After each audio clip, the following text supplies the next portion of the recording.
ராவண ஆண்டாலும் எனக்கு ஒரு கவலை இல்லை. நான் தாண்டா என் மனசுக்கு ராஜா. அம்மா தாயே, அம்மா தாயே.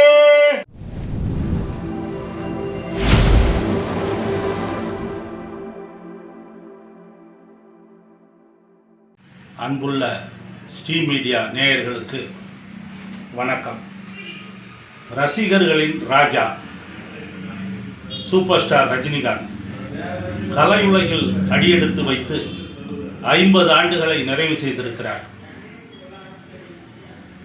அந்த போராட்ட உணர்வை, அந்த தொடர்ச்சியை இளைஞர்கள் கற்றுக்கொள்ள வேண்டும். ஒரு மனிதன் நம்பர் 1 இருப்பது பெரிய விஷயம் அல்ல. அவன் 10வது இடத்தில் இருக்கிறானா, முதல் இடத்தில் இருக்கிறானா என்பது முக்கியமல்ல. அவன் நதி போல ஓடிக்கொண்டே இருக்க வேண்டும். ஒரு ஆறு எப்படி ஓடுகிறதோ அதை போல ஓடிக்கொண்டே இருக்க வேண்டும். தொடர்ச்சி என்பதுதான் வெற்றி. வெற்றியெல்லாம் வெற்றி அல்ல, தோல்வியெல்லாம் தோல்வி அல்ல. தொடர்ந்து செயல்பட்டு கொண்டே இருப்பதுதான் உண்மையான வெற்றி. ஆகவே அதை இளைஞர்களிடம் கற்றுக்கொள்ள வேண்டும். அவர் பாக்கியம் செய்தவர், புண்ணியம் செய்தவர். கலை உலக சக்கரவர்த்திகளோடு அவர் பயணத்தை ஆரம்பித்தார். எம்ஜிஆரால் பாராட்டப்பட்டார். நடிகர் திலகம் சிவாஜி கணேசனால் பாராட்டப்பட்டார். நடிகர் திலகம் சிவாஜி கணேசனோடு இணைந்து நடித்தார். நடிப்புலக மன்னன் அசோகனோடு அவர் இணைந்து நடித்தார். தேங்காய் சீனிவாசனோடு அவர் இணைந்து நடித்தார். தங்கவேலுவோடு அவர் இணைந்து நடித்தார். சுருளி ராஜனோடு, மனோரமாவோடு அவர் இணைந்து நடித்தார். பழைய நடிகர் ஏ கருணாநிதி அவர்களோடு அவர் இணைந்து நடித்தார். அப்படி பழைய அந்த டிகே சகோதரர்கள், டிகே பகவதி அவர்களோடு இணைந்து நடித்தார். கண்ணதாசனுடைய காலில் விழுந்து அவர் வணங்கி ஆசீர்வாதம் பெறக்கூடிய அந்த புகைப்படம் புகழ்பெற்ற புகைப்படம். கண்ணதாசனுடைய பாடல்களில் நடித்த பாக்கியம் ரஜினிக்கு உண்டு. ராம ஆண்டாலும் ராமனை ஆண்டாலும் எனக்கு ஒரு கவலை இல்லை, போனா போகட்டும் வேலை, உனக்கு ஒரு வேலையை கொடுக்குறேன்டா அப்படின்னு கண்ணதாசன் எழுதின அந்த பாடல் எத்தனையோ இளைஞர்களுக்கு தன்னம்பிக்கையை கொடுத்தது. அதே போல தனிக்காட்டு ராஜா, அவருடைய அரசியல் நிலைப்பாடுகளை பற்றி நமக்கு கவலை இல்லை. ஆனால் அவருடைய தொடக்க கால வாழ்க்கை, முதல் 20 ஆண்டுகள் இளைஞர்கள் பின்பற்ற வேண்டிய ஒரு விஷயம். தில்லுமுள்ளு படத்தில் அவர் நடந்து வருவது, எஸ்பி முத்துராமன், எஸ்பி பாலசுப்ரமணியம், மலேசியா வாசுதேவன், ரஜினிகாந்த் கூட்டணி இருக்கிறதே, அப்படி ஒரு கூட்டணியை உலகத்தில் எங்கேயுமே பார்க்க முடியாது. அவ்வளவு அற்புதமான வெற்றி கூட்டணி. அவர்கள் பல வெற்றி படங்களை கொடுத்திருக்கிறார்கள்.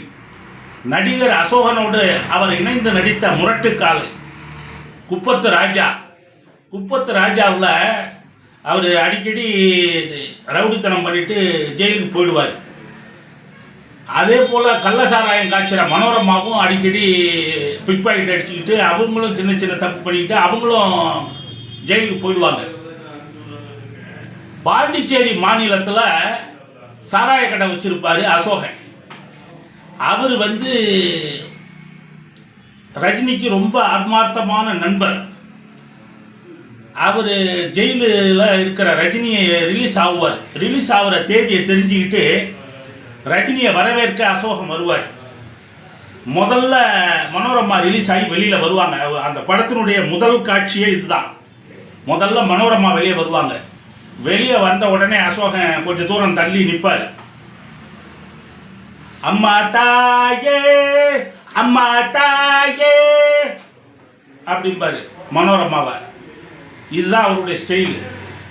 உள்ள ஜக்கு இருக்கானா அப்படி, அவனும் இன்னைக்கு உனக்கு பின்னால் வருவானேன்னு கேள்விப்பட்டேன் அப்படிம்பாரு. உடனே அந்த அம்மா ஆமாம் வரான் அப்படின்ட்டு போயிடுவார். பின்னால் வருவார். ரஜினி ரிலீஸ் ஆகி வந்த உடனே ரஜினியை கட்டி பிடிச்சிக்கிட்டு, ஐயோயோ ஜக்கு எங்கடா போனே உன்னை காணாம நான் தவிச்சு போயிட்டேன்டா, தவிச்சே போயிட்டேன், ஏங்கி போயிட்டேன்டா அப்படின்னு கத்துவார். கவலைப்படாதீங்க நான் வந்துட்டேன் அப்படின்னு சொல்லி ரஜினி சொல்லுவார். அந்த மாதிரி தேங்காய் சீனிவாசனோட அவர் நடித்த நடிப்பு இதெல்லாம் மறக்கவே முடியாது. உதாரணமாக தனிக்காட்டு ராஜா என்கின்ற படம், நான் அடிமை இல்லை என்கிற படம், இதெல்லாம் இந்த கதைகளும் அதில் அவர் தன்னம்பிக்கையை விதைப்பதைப் போல பாடிய பாடல்களும் இளைஞர்களுக்கு இன்றும் உற்சாகமாக தன்னம்பிக்கையை கொடுத்து வருகிறது. அதே போல் இராணுவ வீரனில் புலவர் புலமை பித்தனுடைய அந்த பாடலை அவர் பாடும்போது இன்றைக்கும் தன்னம்பிக்கையை விதைப்பதாக இருக்கிறது. கலைஞானம் அவர்களுக்கு தன்னை அறிமுகப்படுத்திய கலைஞானத்திற்கு நன்றி விசுவாசத்தோடு அவர் சென்னையிலே ஒரு பெரிய வீட்டை வாங்கி கொடுத்தார். அதே போல நதிகளை இணைக்க வேண்டும், ஒரு பக்கம் வெள்ளம் ஒரு பக்கம் பஞ்சம், இந்த நிலைமை இருக்கக்கூடாது என்று நதிகளை இணைக்க வேண்டும், அதற்கு 1 கோடி ரூபாய் தருகிறேன் என்று சொன்னார். அவர் அரசியலிலும் ராஜதந்திரியாக இருக்கிறார். அவருக்கு எல்லா ஜாதியிலும் எல்லா கட்சியிலும் எல்லா மதத்திலும் எல்லா மாநிலங்களிலும் ரசிகர்கள் இருக்கிறார்கள். ஆகவே நாம் அரசியலில் இறங்கக்கூடாது, இன்றைய சூழ்நிலை சரியில்லை, ஆகவே நாம் அரசியலில் இறங்கக்கூடாது என்று முடிவெடுத்தாரே, அதை இளைஞர்கள் பின்பற்ற வேண்டும். வாழ்க்கையில் போராடி அவரை போல வெற்றி பெற வேண்டும். தொடர்ச்சிதான் முக்கியம். வெற்றியோ தோல்வியோ தொடர்ந்து செயல்பட்டு கொண்டே இருக்கிறார் பாருங்கள், அதுதான் மிக முக்கியம். அந்த தொடர்ச்சி முக்கியம். இளைஞர்களுக்கு நான் மது அருந்தினேன், நான் சிகரெட் பிடித்தேன், அந்த பழக்கத்தை நீங்கள் பின்பற்றாதீர்கள் என்று அவர் அறிவுரை சொன்னார். ஒரு காலத்தின் அடையாளமாக இருக்கிறவர் ரஜினிகாந்த், ஒரு தலைமுறையின் அடையாளமாக இருந்தவர். எங்கு பார்த்தாலும் பில்லா, ரங்கா, தனிக்காட்டு ராஜா, முரட்டுக்காலை, பைரவி, அபூர்வ ராகங்கள், அவர்கள் என்று நெற்றிக்கண், மிஸ்டர் பாரத் என்று அவருடைய பெயர்தான் ஒலித்து கொண்டிருந்தன. வருகிறவர்கள் எல்லோருமே, சினிமாவுக்குள் வரக்கூடிய நடிகர்கள் எல்லோருமே அவரை போல் ஆக வேண்டும் என்றுதான் முயற்சி செய்தார்கள். மை நேம் இஸ் பில்லா, நானும் பார்க்காத ஆள் இல்லை, போகாத ஊர் இல்லை அப்படின்னு பாடுவார். உண்மைதான். கண்ணதாசன் அவர்களும் ரஜினி அவர்களும் போகாத ஊர் இல்லை, பார்க்காத ஆள் இல்லை. நினைத்தாலே இனிக்கும் சுகமே, நெருங்கி நெருங்கி பழகிய விதமே அப்படின்னு எழுதினார் பில்லாவில். நம்ம ஊர் சிங்காரி சிங்கப்பூர் வந்தாலாங்கிற பாட்டை உற்சாகத்தில் மிதக்கக்கூடிய, மகிழ்ச்சியின் உச்சத்தில் இருக்கக்கூடிய அன்றைய மாணவர்கள் இளைஞர்கள் எல்லோருமே பாடிய பாடல். நம்ம ஊர் சிங்காரி சிங்கப்பூர் வந்தால் நான் பொட்டு வச்சு பூ முடிச்சு நின்றால். அதே போல என்னடா பொல்லாத வாழ்க்கை அப்படிங்கிறது அன்றைய இளைஞர்களுக்கு மாணவர்களுக்கு மன ஆறுதலை கொடுக்கக்கூடிய ஒரு பாடலாக இருந்தது. நாடாறு மாதம் அப்பா, காடாறு மாதம் அப்பா, ராஜாக்கள் கதை இதுதான்ப்பா. அந்த ராஜாவோட ஒப்பிடுறப்ப நம்ம கதை தேவலாம்டா, எவ்வளவோ பரவாயில்லடா நம்ம வாழ்க்கை, இந்த ராஜா படுற பாடு அப்படிங்கிற மாதிரி. என்னடா பொல்லாத வாழ்க்கை, இதுக்கு போய் அலட்டிக்கலாமா? எவ்வளவு பாமர மக்களுக்கும் புரிவதை மாதிரி ரொம்ப எளிமையாக அதை எழுதினார். அதை அழகாக நடித்தார் பாருங்க. எந்த விதமான சாயலும் இல்லாமல், பழமையினுடைய சாயல் இல்லாமல், வேறொரு நடிகருடைய சாயல் இல்லாமல், அதை ரொம்ப புதுமையாக அவருடைய நடிப்பு இருந்தது. 6 to 60 வரை படம். அதே போல் அவருடைய அந்த விரக்தியான அவருடைய சிரிப்பு, அவருடைய நடை மட்டுமில்லை, ஒரு தனிமையை வெளிப்படுத்துவதைப் போல, ஒரு துன்பத்தை கவலையை வெளிப்படுத்துவதைப் போல, ஒரு விரக்தியில் இருக்கக்கூடிய மனிதன் எப்படி உட்கார்ந்திருப்பான், எப்படி நடப்பான் அவனுடைய முகபாவம் எப்படி இருக்கும் என்பதை அந்த 6லிருந்து 60 வரை படத்துலையும் புவனா ஒரு கேள்விக்குறி படத்துலையும் வெளிப்படுத்தியிருப்பார். அந்த முகபாவத்தை இன்னைய வரைக்கும் எந்த நடிகராலையும் கொடுக்க முடியல. ஒரு விரக்தியில் இருக்கிறவன், தோல்வியில் இருக்கிறவன், காதல் தோல்வி அடைஞ்சவன், வாழ்க்கையை வெறுத்தவன் எப்படி துரோகத்தை, அண்ணன் தம்பியினுடைய துரோகத்தை, நண்பர்களுடைய துரோகத்தை, காதலியினுடைய துரோகத்தை அனுபவிக்கிறவன், வாழ்க்கையை வெறுத்தவன், அவனுடைய முகபாவம் எப்படி இருக்கும், விரக்தியில் இருக்கிறவன், கவலையில் இருக்கிறவன் எப்படி இருப்பாங்கிறதுக்கு அந்த 6லிருந்து 60 வரை படமும் புவனா ஒரு கேள்விக்குறி படமும் அருமையாக இருக்கும் அந்த முகபாவம். அதே போல் அந்த ஜானி படம் முள்ளும் மலரும் மகேந்திரன் ரஜினியை வச்சு எடுத்த படம்.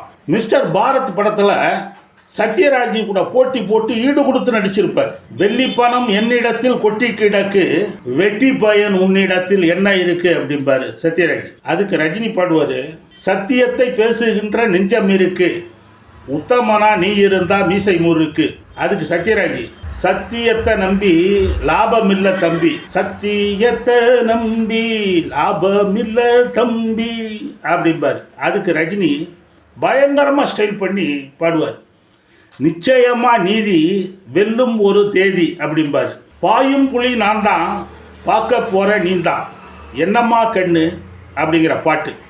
எஸ்பி பாலசுப்ரமணியமும் மலேசியா வாசுதேவனும் பிரமாதமாக பின்னி எடுத்திருப்பாங்க.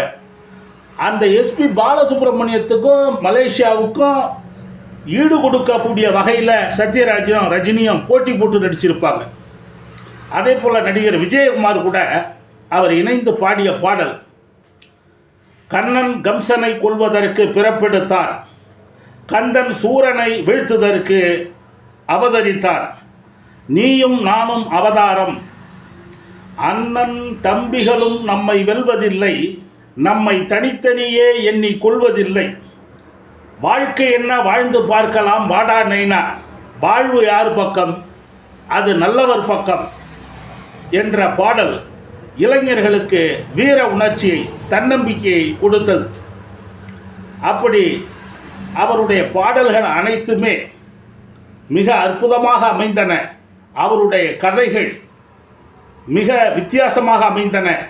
அவருடைய தொடக்க கால டைரக்டர்கள், நடிகர்கள் எல்லோருமே அவருக்கு மிக பொருத்தமாக அமைந்தார்கள். போராட்டம் மிகுந்த வாழ்க்கையை அவர் வெற்றி பெற்று வாழ்ந்து காட்டினார்.